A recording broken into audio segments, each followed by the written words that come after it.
Hello, everyone, and welcome to another episode of Talk2Rami show. Today, I have an amazing person in the studio. Camille Moore is here from Canada. She has extensive background in, branding strategies and branding, marketing, and everything in regards to how you're going to get yourself out there. And she's a storyteller. And today, we're going to talk about that. Camille, welcome to the program. Welcome to the show, actually. Thank you for having me. I am a big fan of you. I was listening to your Instagram feed. It's very educational. And one thing that I like about you is this. You don't sell, you educate. And, Yep. and that's the big thing. Tell me where all started it. What is your story? How did you get into the branding and messaging? How did you in love with that kind of work? It's a funny and it's a long story, and my journey is still very much Stop. journeying. I Yes. got into this almost 10 years ago now. I wanted to be a lawyer, and I thought that that was the path to It's- being successful. Oh, it's not working. Yeah, you kind of pause and stop. I think it's your internet. Oh, weird. That shouldn't be. It's good I've now. got a good network. Is it good now? Yeah. All right, well, you give me a thumbs up if it, or like give me a hand signal. But I got into this about Okay, sure. 10 years ago. I wanted to be a lawyer. I thought that was the path to living a successful life. Really? Yeah, I know. But I mean, I was young and I was in university, and I was like, how do I have a successful life? I didn't know what marketing was when I was 18 or 19. Um, and I mean, this was still when social media was in a very different place. You couldn't just like open up your phone and be like educated with like thousands of videos in the same way. So, a lot has changed in 10 years, but I started working in a law firm, and I was taking a really cool comp sci course at the time as an elective, and I learned Photoshop. And I'd always had a passion for branding, a passion for kind of understanding people, what made them tick, how they could present themselves and position them as different, but I didn't know that that was branding at the time. So, with kind of learning Photoshop and working at this law firm and a great mentor, he kind of stopped me and he was like, you shouldn't get into law. You should get into marketing. You're made for this. And I'm like, well, what's that? Like, can I make this into a career? And he's like, oh my gosh, there's huge money in this. So he helped me incorporate my agency, and he started introducing me to other people kind of in my university town. And I thought I was rich. It was way better money than waitressing. I had to pay for myself to go to school. I was like, this is the life. Wow. Um, and that kind of it snowballed. This was in my undergrad, and the agency continued to grow, and I got bigger and bigger clients. And I was initially working with humans, not things.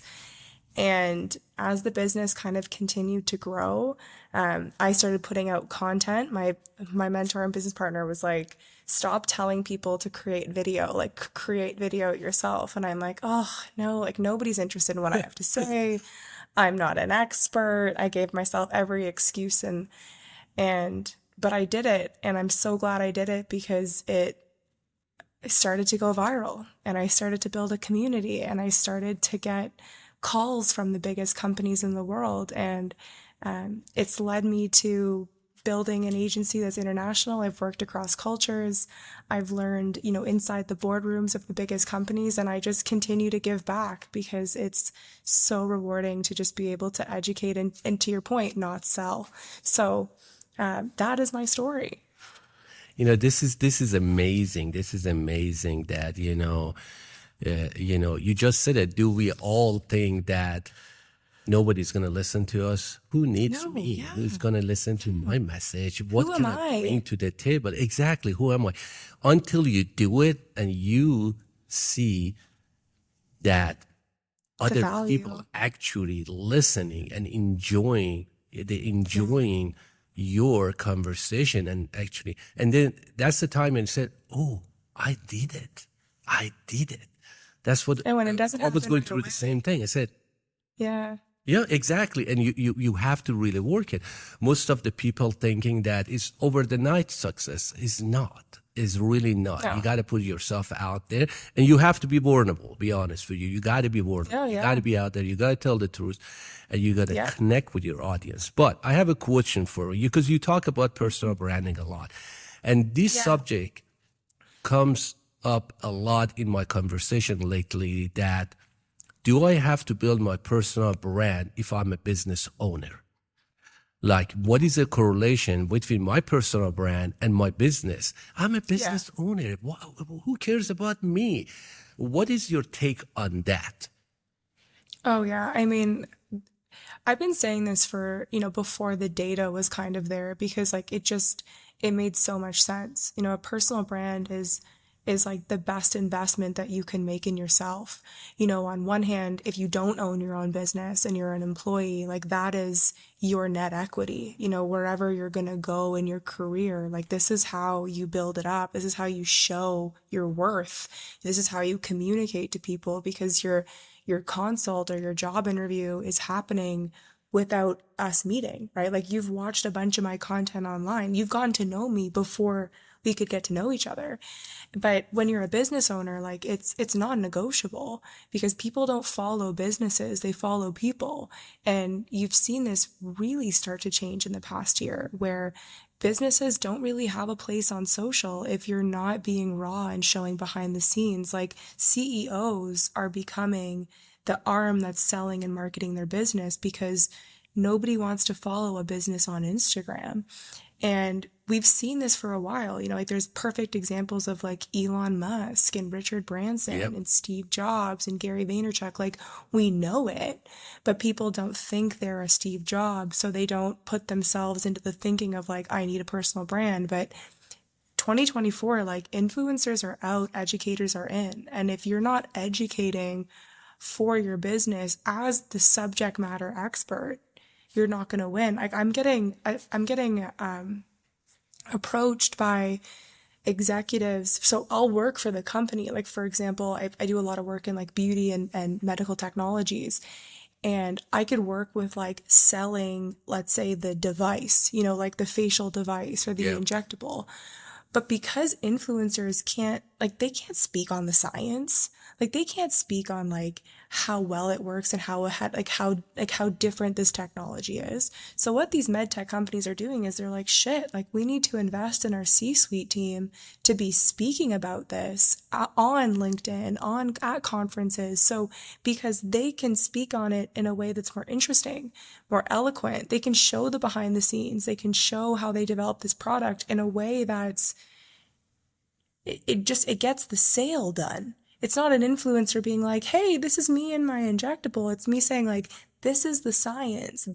And because they can speak to it in a way that how you and I can speak on marketing. So it's everything in 2024. Yeah. When you're not believing what you selling or talking about and you don't want to be out there, as you said, raw in Yeah. the raw Yeah. form, Yeah. how you going to build that trust with your target audience? I'm Yeah. always saying that first of all, you have to connect. As you always say, I watch you and you always say, let's connect with these people. And then you start Yeah. educating them. You start Yeah. educating about your beauty, about, injection or whatever you do. Then the last thing is your offer that you said, oh, okay, can I do this for you? Can I educate you? Can I be your friend? Whatever is your messages. But I totally agree with you. Most of us, we miss this important thing, Yep. connecting with other people. And, Yep. we have all excuses. I don't have the right camera. I don't have the equipment. I don't have The this. time. It's not the right I'm time, the busy. time. I'm Yeah. busy. I'm not looking good. I need to, Yeah. but Nike, the best tagline, just do it. Do I it. swear to Just God, let it Nike, happen. Nike does not sell shoes. I'm telling everybody, Nike does not sell shoes. They sell message. A They dream. sell a dream, empowerment, all that stuff. And another thing that people they trying to do is just pay the influencers. Like I never paid a penny to anybody. I don't know what is the point. Maybe you can help me out with that. Some people they try, hey, I gotta pay this influencer. I wanna be an influencer. Some even they don't believe the product that they are Yeah. preaching Yeah. about. Totally. Well, it's a tricky topic because it depends on the company, depends on the product, depends on the situation. But it's all about Yep. understanding metrics that matter. So influencing was really exciting for companies because it seemed like a get rich quick scheme. And like all get rich quick schemes, they're often too good to be true, right? And the 5 or 6 years ago, the like influencers were everything. The idea of giving your product to Kim Kardashian and becoming $100 million company overnight, it did happen for some companies. But the problem is that the inauthenticity and an improper benchmark trickled down to small businesses and the industry became broken because people who didn't really have influence that could buy followers, that could look the part on socials but had no influence, could be used for purchase to promote a product to people who weren't real. And the industry became a $1 billion industry, but also a massive bust. And it's tough to navigate, like with some clients, like Olipop, for example. It's this like gut health pop company. They became a category behemoth because they used influencers, but they used them organically. So they weren't just looking online for people that had 50,000 followers and paying for them. They were connecting with people who were like you and me, who we may have 5,000 followers or 10,000 followers, but our followers really care about what we post about and what we buy. So the term influencing it's a big kind of word that means a whole lot and means nothing. Like people with influence do sell, right? And we sell things indirectly or directly every day, especially women. Like when a woman says, I love your shirt, what they're really saying is that shirt would look great on me. So when they ask, where is your shirt from? They're probably going to buy it because they want to know how they can get that so that they can look as good. Like that does work, right? But the question is, should your budget be blown on women that bought followers that have no influence? Probably not. So it's really understanding strategy and metrics that matter so that you're aligning yourself with the right campaign that makes sense for your business. And the top of that, the algorithm is changing constantly. And this Oh is yeah. something I tell everybody, you really have to study every day. Like, Oh yeah. it's an algorithm, it's a story. Whoever gets more attention is going to rank. It's Wins. like a normal society. People talking about you, Yes. everybody's going to know about you. Yeah, that's a great point. And you're probably alluding to the video I did too on like influencers are out, educators are on that did really well. And really what the Yep. synopsis of it is like authenticity wins Yeah. always. Like that's never going out of style. So to what you're talking about, this is important to speak on. So in California a few years ago, they passed a law that any post that was paid placement had to be marked hashtag paid. So that being tagged hashtag paid is now being penalized by the algorithm because what happened is these influencers that are trying to make a buck just became sellouts. So every single post was just a paid post. So when me as a follower, if I was following a health and wellness influencer, I wasn't actually anymore seeing anything that she actually used. Everything was a paid post. And I stopped engaging with it. I stopped liking her comment. I stopped watching her videos. I stopped looking at her profile. And all that social media wants is for us to be engaged longer. Like they're an attention economy. So they want our eyeballs to be in the app as long as possible. Because the app is just really a data capture. Like that's all the algorithm is. It's constantly processing data to keep people engaged longer. They saw that it wasn't working. So in order to keep people on Instagram for as long as possible, they're now no longer prioritizing that content. But that doesn't mean that if you genuinely connect as a brand, like Olipop, for example, this is what they did right. They used influencers, but it wasn't hashtag paid, right? It was influencers showing that actually care about gut health, that care about sugar count. This is what's in my fridge genuinely.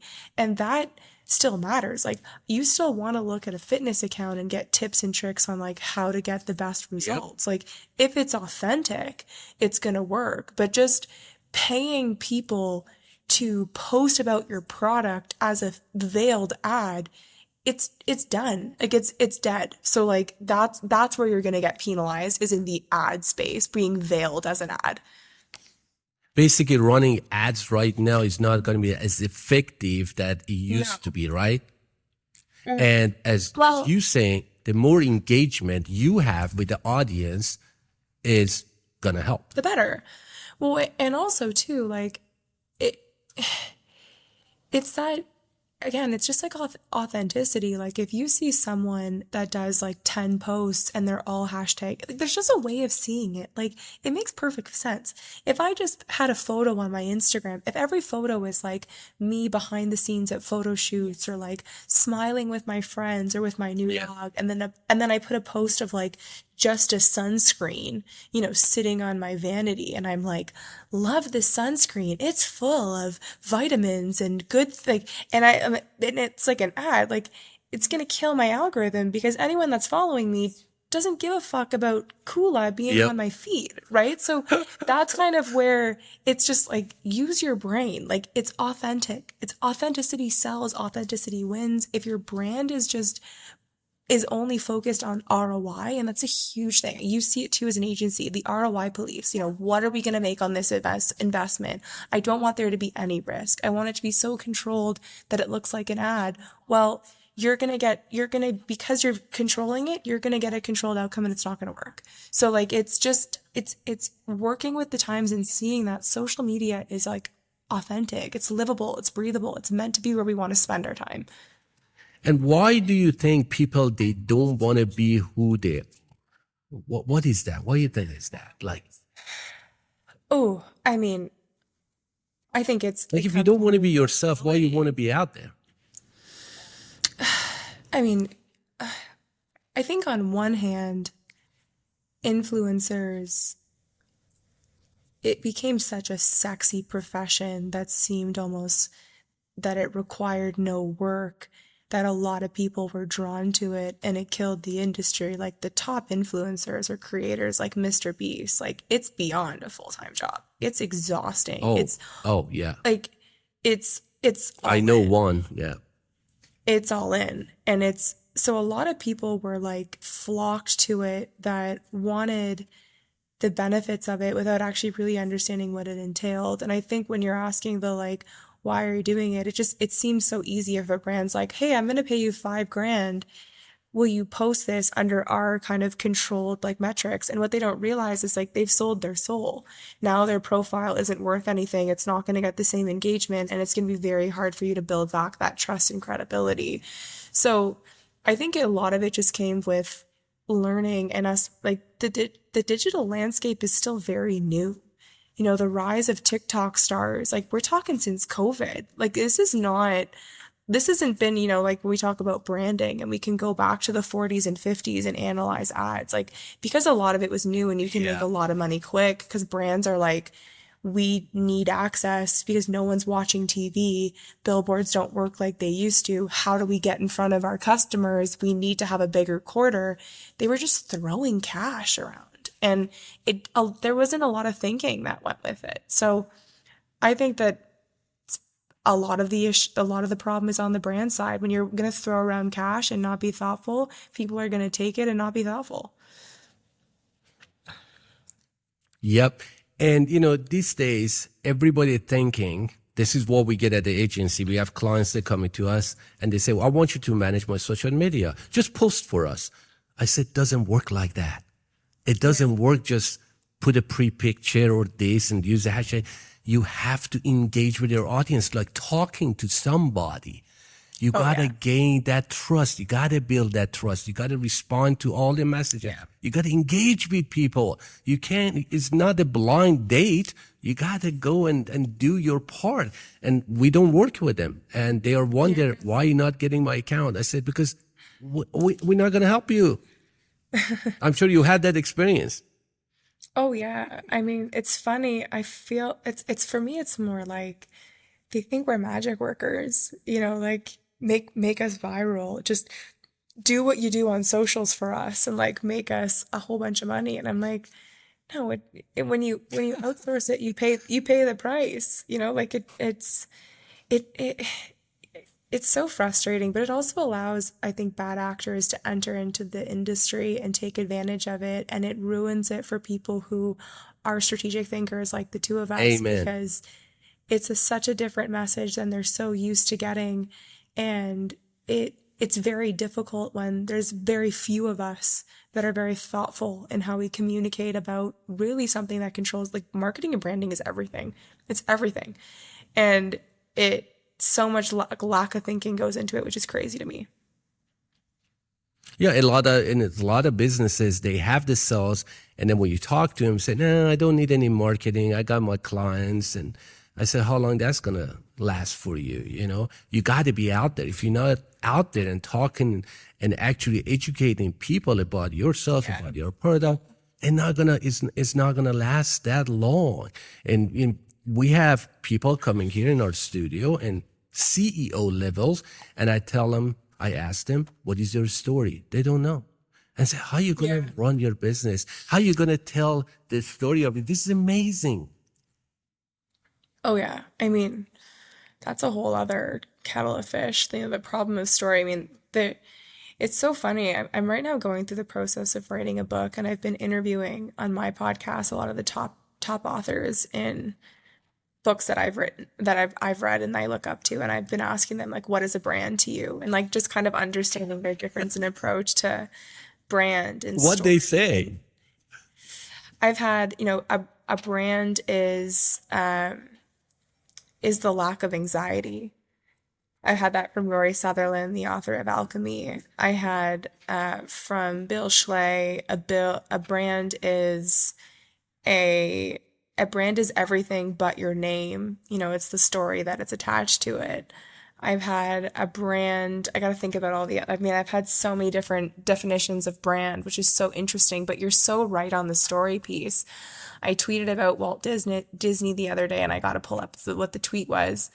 But it's just something to the effect of, like, if you don't have a story to tell, like, you don't have a brand at all. And like nailing your story is why you actually have to work with the best, because the best marketing is simple, but simple isn't easy. So it's understanding what points of hearing a whole story and what points of the story are the best elements to tell. For people who are starting out and can't afford hiring a top consultant, I find the Donald Miller How to Build a Story Brand a great start, where he talks about, like, the 7 plot points of a story Yep. and just helping you understand that the customer is the hero, you're not the hero, which is a great. It's not about you. It's not about you, it's Yep. about them. But it's tough because the further I kind of dig into this, it's like, it's simple what your story is. Like, when you and I hear it, we're like, you're totally missing the angle. You're totally missing the point. But that's also the art of great marketing. When you say, like, just do it, like, what, like, the story that comes with that line, like, and how do you come up with that? Like, it's brilliant, but it's simple, and it's everything, but it's nothing, like, it's just, that's what good marketing is. Like, it's that tangible intangible of, like, shit, that's good. Yep.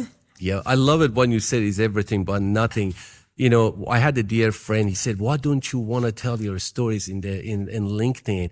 Because I was a dishwasher. Like, I came here 30 years ago, and I'm proud of it. I was a dishwasher. And today I was sitting at my desk, and I talked to my staff and everything else, and I designed something, and I just came to my mind, and I wrote "From the dish to wish." And I put my picture when 30 years ago I was a dishwasher, and I put my picture when I was the CEO. And then I wrote the whole story, just like vulnerable. And that Like, I performs was the best. vulnerable.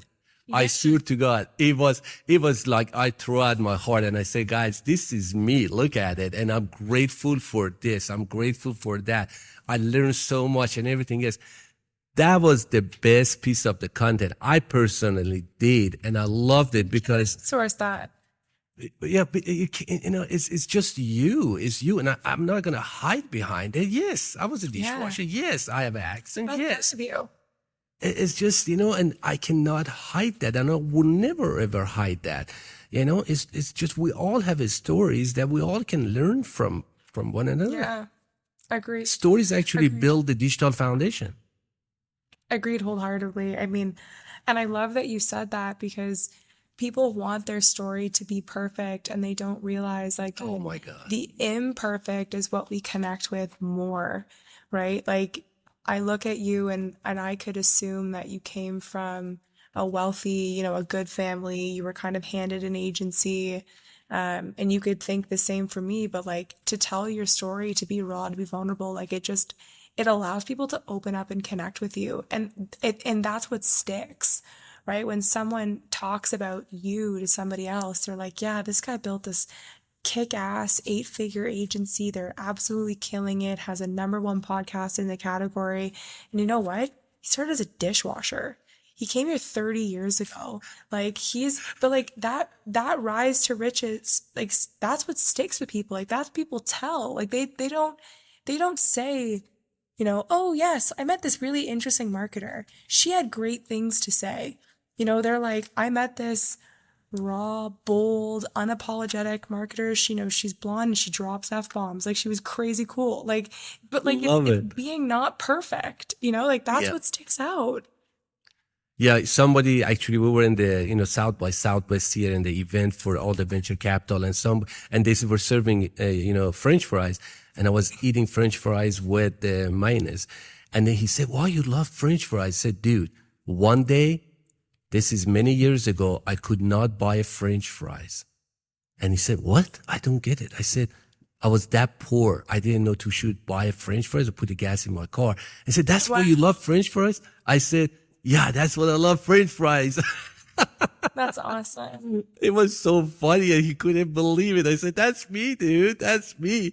And it's just being, as you said, being authentic and being yourself and people loving that to be you. And Yeah, even in the relationship, can you date somebody and not be you? And how long that's gonna no, last? How long no, that's gonna last? exactly. Yeah, It's you're not gonna gonna get divorced. You're last. gonna break up. But it's also like people just want to they want to contrive and create a story that like works for them. But when you open up and you're real, like that's when all walks of life can connect with you. Like it doesn't, I say all the time, like I grew up poor too. Like the reason why my first job I got at 14 years old was to buy myself a bench jacket. Like my Wow. parents said, they were like, we're not buying you a branded piece of clothing. Like we shop at the thrift store. Like I'm like, well, I'm doing it. So I'm going to get a job. And I worked 6 to 2 at McDonald's at 14. I Oh was like my the God. youngest hire, and it was to buy brands. And like I tell this story when I'm at fucking Van Cleef. I'll be at the Yeah. biggest, most expensive high-end brands in the world, and I'll be like, this is me. Like I I can I love can it. understand luxury because I really wanted it. And your customer is not just someone that comes from 5 generations of wealth. Like the world has changed, like the #1 consumer of luxury goods is first generation of wealth, right? And Yep. you have to like accept your demons, accept your baggage, like lean into it. This is what storytelling is all about. Nobody watches Harry Potter because he came from a great family. Like we Yep. love the rise to riches. We love that he lived in a closet. Like these are the best stories. They're the best stories. So lean into your ugly because it's really what makes you cool.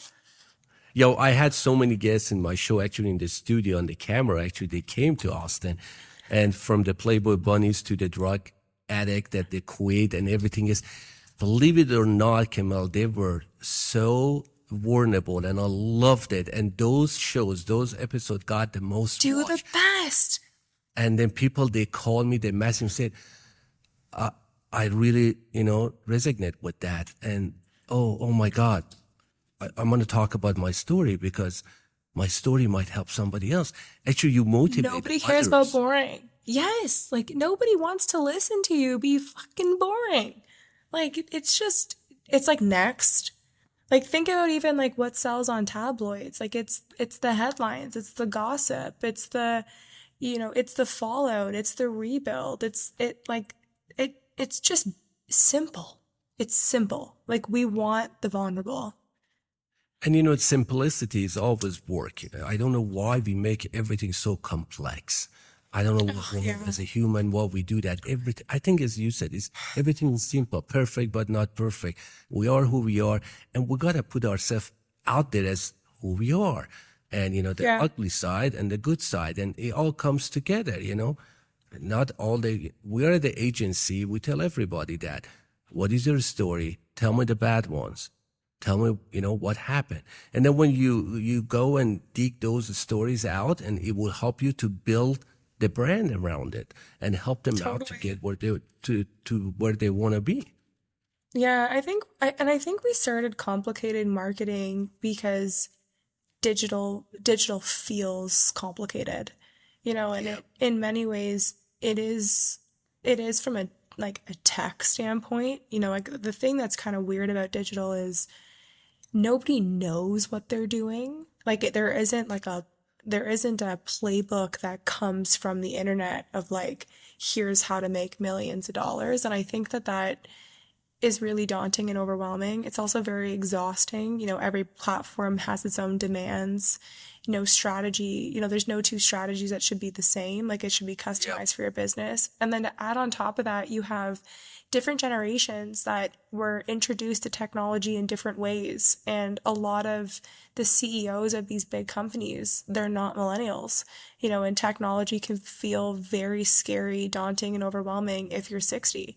So I think there's like a natural propensity to complicate because it is complicated, but the message is the same. It's just the medium that has changed. And I think you can, when you actually really look at TikTok and what performs the best, it's this. It's just like raw, unfiltered, organic conversation. It's like cat videos filmed on your cell phone or like lo-fi dance videos. And we have the data. Like brands are ditching $500,000 TV commercials for things shot on their iPhone. Like we're just sick Yep. of this over controlled, over perfected fake advertisements. Like we want it to feel real. So it it's funny to me. Like I was even walking by, I was at the airport yesterday and I landed here in Calgary and there was like an ad from this university and it was like a woman that I guess went to the university and it was like a quote from her and it was like,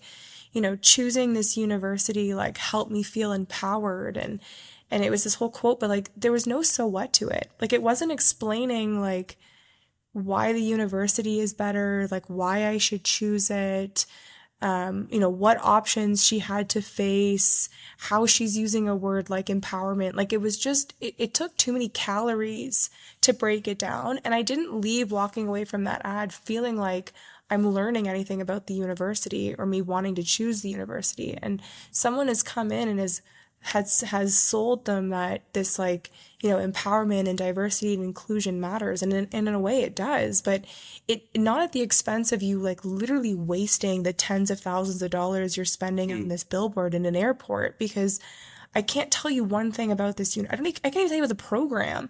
And when a program costs $100,000, it's a product to buy. Yes. You shouldn't be wasting it on an empty testimonial from someone who's really faceless. Like she's not, like a prominent member of society. Like she was just a random student. So it shows a kind of what's happening in these board, and they're overcomplicating it. You're bringing politics into marketing. We're bringing Oh personal yeah. opinions into marketing, which for the most part, the political stance that they're trying to make are good on the face of it. Like it's good to be more inclusive. It's good to be more welcoming. It's good to be pro women, pro gay, but it's all these things are good. It's just the question is like, does it have a place when the corporation is faceless? And like that's kind of like the stress test you need to take because like as an individual, I love to be all of those things I just listed. But like does my bank need to? Like that's kind of and it's very complicated when you look at it at a level of like Yeah. how many people is a bank serving and satisfying? And like the reality is like we can't all have the same political standpoint. Like it's just that's what makes it politics is that it's political. So it's a very weird kind of what's going on right now and the complication of marketing. Yeah, because they're trying to connect, as you said, the politics with marketing, and they're using it basically as a weapon. And Mhm. some campaign that I've seen Virtue it, signaling, totally. they're using it as a weapon against not only the society, against the target audience, whoever it is. But do you think that digital marketing is not dead? But where do you think digital marketing is going? I feel like digital marketing is like it's just marketing. I think it's hard to differentiate between the both. Like you have to have an Instagram page. You have to have a functioning website that's like mobile friendly. They're it's no longer negotiable. But the question is kind of what level of priority do you kind of take, and how do you kind of propose or proportion resources towards it? So there's a huge renaissance for traditional marketing, depending on the business, your size, and what you're trying to achieve. Like I'm really pushing clients hilariously to kind of go back to billboards and to radio because you can't swipe past a billboard. Yeah. But it has to make sense for your brand. Like if it doesn't make sense for you, then it doesn't make sense. But I think that the main kind of where digital marketing I would say is dying is like the quantity kind of approach. Like really it should be quality. You should be focusing on really Yes. providing entertainment or value with anything you do, and you shouldn't be doing something for the sake of doing it. I find AdWords is kind of a box of this where Yeah. a lot of medium-sized businesses that may not be the behemoth in their category, they're kind of number three or number four, are trying to be where their number one or number two is, but they just have nowhere near the resources. And it becomes just a resource war. And they feel like they have to be there because the number one is there. And they're not realizing that they can just outspend them. Like they can just literally burn their cash and have them waste 35 or 40% of their budget because they know that they can outspend them. And I've got tons of clients in industries where they're like spending $80 per click. And I'm like, what are you Wow. thinking? Like, you would never be spending this in any other form of marketing. Like, I can't even get you to order fucking sweaters for your Yeah. clients at $35, but you're wasting $80 per click on Google. And it's this infection of the mind It's that like insane. Yeah. they need to be checking these boxes. So I think digital marketing isn't what it was by way of like it's not as novel, like you don't have to be there because someone else is there, but really like digital marketing is marketing. Like if you're not digitized, like bye-bye. Like you're not going to be here for another 5 years. So it's kind of Yeah. it's more it's kind of it's It's a two big. Yeah. double-edged sword. Yeah. Yeah. I think the digital marketing, as you said, is gonna be here, but I always look at digital marketing as a tools, as digital foundation. I always tell people that digital marketing is building a house. Okay, you build a house, you got a website, you got your SEO, you got all these, great picture, great videos, everything else. But tell me this: is Mhm. anybody can come to your house? Anybody can find it? What is the story of that house? What is the story of that house that I Yeah. have to come and visit you? I have to Yeah. come and listen to you. You might have the beautiful website, everything is, but you can't have an empty nest. You got to have that Yeah. story. At the end, you and I will all go back to what is supporting that foundation. All those tools, what is supporting it? Is it a story? Is it your voice? What is your brand voice? And people don't get that it all goes back to freaking people, their Yeah. Oh stories, yeah. everything. Well, it's so funny. It's like I feel like so many people they'll spend money on like the outside of the house, like to use your Yeah. analogy. But like Let me do the the washroom is landscaping. like yeah, but they're like there's like a hole in the ground in the washroom. Yeah. You know, Oh, yeah. or like the kitchen looks like a meth lab from Breaking Bad. Like it's so funny like how people don't realize how we buy and how it's changed. I even look at my grandmother who's 87 years old. God And bless. I know, and she's someone who is on Instagram, is on Are you Facebook, serious? yeah, has a Snapchat account. Oh my God. purchases on Amazon, does like buys Amazon, has an Amazon Prime account, has a Netflix account, has a Crave account, and she's had none of her grandkids be like, this is how to do this. Like on her own accord, Wow. on her Wow. own like propensity, she's been like, this this is how I navigate my daily life. And it, people think that social media is for children.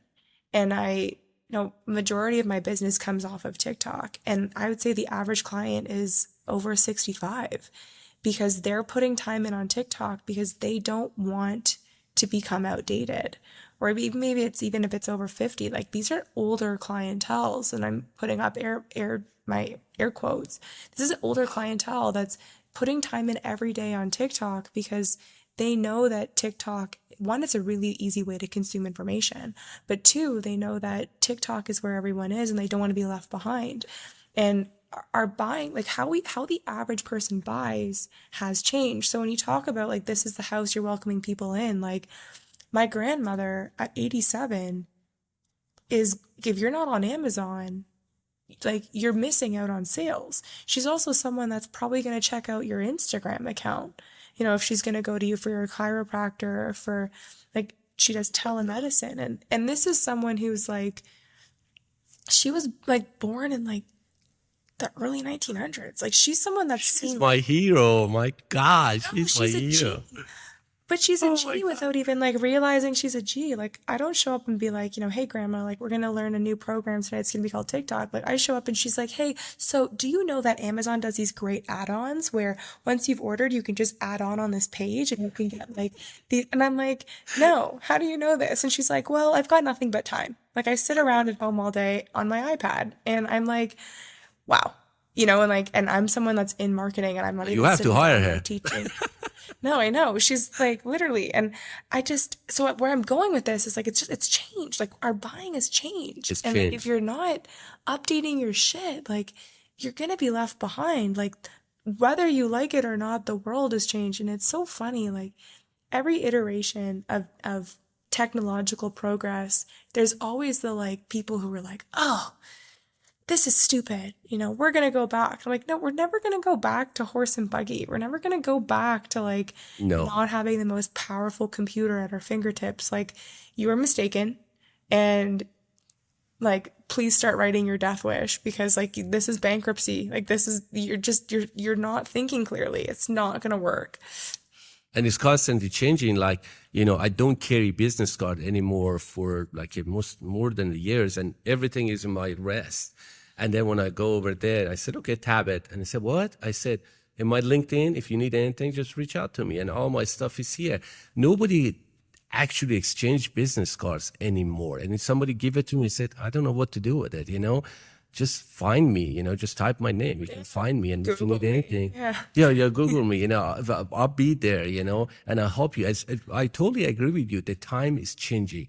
Technology Yeah. is Changed. really growing. It's changed.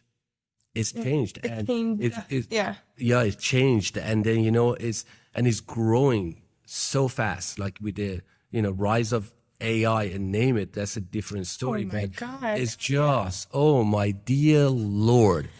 It's, I had a Increase client is said, so yeah, I crazy. want to chat GPT. I want chat GPT to write my brand voice. I said, excuse me? I said, what? I didn't get it. I said, you're the one that you know your story. It's how chat GPT or AI is going to write your story. You got to give something. What you're going to use it as a tool that's different rather than just, hey, write my Yeah, story. it's all about the It's input. not going to happen. Agreed. Yeah, agreed. It's Agreed. changed. I agree with you. But what is, if you want to give one piece of advice, Camille, to these new entrepreneurs or the people they're gonna go out there and they're gonna build their personal brand, what that advice would be?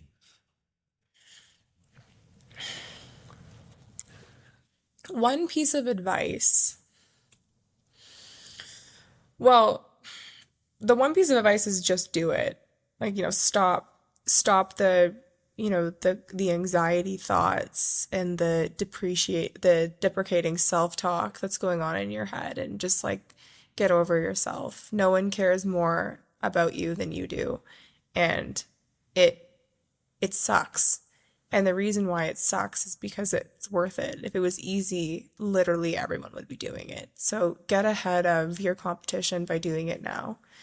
It's like a tree, the best time to have planted a tree was 20 years ago, and the second best time is today. The best time to have invested in your personal brand was 5 years ago. But because you didn't, don't waste another five. Do it now. More and more people are entering in from your competition. Competition is scarce. Your market is saturated. The only way to stand apart is personal branding. The next kind of step is you're going to say how. It is debilitating. It is crippling. You do need to educate yourself. You do need to do research. This is something that's very serious. You can either hire an expert, and I'd be very critical on who I would hire, and I would go through a process of still educating yourself so you're not getting taken advantage of. But it's never been easier to run a business and open up a business or create a brand online. There's just an abundance of programs that can help you do it, which is just, again, no more excuses. Yes, you need to invest some time and resources into it, but that's the cost if you're going to do it yourself, and you can do it. And then the third would be create send dates. Like the first time you create content, it's never going to be good. It's never going to be perfect. And it's like any kind of a skill. Like you just get better the more that you do it, but you have to post it. If you go back and you watch my original content, it makes me cringe. My first video that went viral was a video where that day I hadn't washed the shampoo out of my hair properly. And I had a video team showing up. Oh my gosh. And literally they were like 45 minutes, and I was trying to blow dry. I was trying to fix it. And it was like, Oh my God. greasy to here. And I'm like, kill me now. So I put my hair into this slick back bun. My zipper, my fly was undone. My shirt was sitting weird. And I hated these videos. I couldn't even listen to what it was saying, because I was like, I look horrible. And my team put it out, and it was the video that changed it all. And if I let my ego be in the way, I wouldn't be here today. I wouldn't be having this conversation. So just understand and accept that, one, what you think of yourself is probably not what other people are thinking. But two, you have to embrace the suck. You're not going to get better until you put in 10,000 hours. The reason why that line from Malcolm Gladwell became famous is because it's true. So don't look at us and be like, oh, how do they do it? They're so good on camera. No, you can go back. All the videos are still there. Oh, yeah. You can see how awkward it was, and embrace the suck. Yeah, you have to really, as you said, you just got to be you, and you have to just do it. Just do it. Good or bad, just do it, Just and do the fear, yeah, and because in the fear, I don't care. It's going to stop you. Yeah, I don't care. It's going to happen. And then, the most important part, people, they're going to judge you no matter what. I promise you. It doesn't matter. Good or bad, they're going to judge you, and don't let them stop you. This is me. Just go do it. Let them judge you for doing something meaningful that's going to create a legacy. You're so right. And you know what? Honestly, just to add to it, that you're going to be judged hard for the first bit. Oh. And people aren't really going to support you because they're not going to get it. And they don't like when you start moving outside of the box that they've put you in.